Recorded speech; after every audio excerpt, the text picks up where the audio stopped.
County man was recently arrested for placing dead animals on a memorial for those who were killed during the shooting. 29-year-old Robert Mondragon is now being held without bond for disfiguring a monument and violating his probation, which was for battery and indecent exposure. As far as disturbing and disgusting things go, this man takes the cake. A 29-year-old was arrested for placing dead animals on a memorial for the victims of the 2018 Parkland school shooting. Why did he do it, and will he be prosecuted? Let's find out. The news of the incident comes straight from the Broward Sheriff's Office, and it all went down on July 20th, when BSO Threat Management Unit detectives were notified by a school crossing guard. Apparently, he had discovered a dead duck with its chest cavity cut open on a bench at the MSD Memorial Garden. This was right outside the Marjorie Stoneman Douglas High School on the corner of Pine Island and Homeburg. At first, the guard thought nothing of it, but the next day, he found a dead raccoon on the same bench, and 10 days later, there was a dead opossum. An investigation was launched, which led to authorities discovering the surveillance video on July 30th.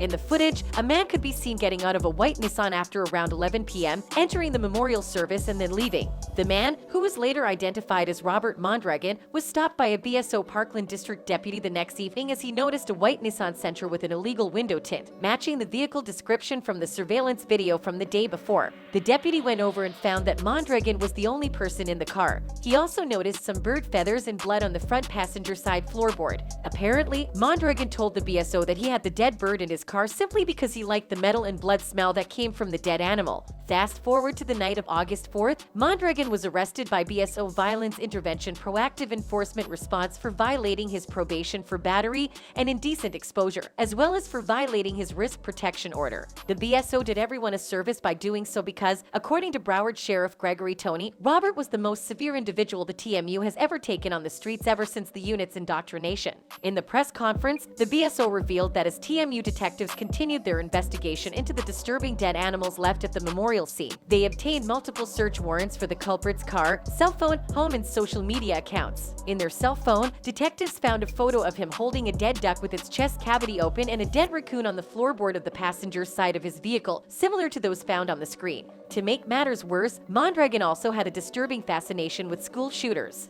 Had an alarming amount of inquiries on the internet, looking at old active shooter events from Columbine, looking at ways and manners to perform and develop pipe bombs, looking at ways to kill officers, looking at the kill counts for victims at one shooting from another across this country. And it became pivotal that we would utilize whatever criminal charges that were going to be afforded to us to take this person off the street. According to Sheriff Gregory Toney, Robert was making weird inquiries on the internet. He was looking at old active shooter incidents and looking for ways to develop pipe bombs and kill officers. He also looked up the kill counts of victims from one shooting to another across this country. His face tattoos alone make him stand out as creepy. According to the detectives, they resemble those of Tate Langdon, a fictional school shooter from the acclaimed television series American Horror Story. Currently, Mondragon is being held without bond, and it doesn't look like the sheriff plans on releasing him back to the streets. As for people, they're on the same page, with one person commenting, "The guy looks absolutely crazy. Thank goodness they caught him before he does anything worse." And that's for all today. Until next time, bye.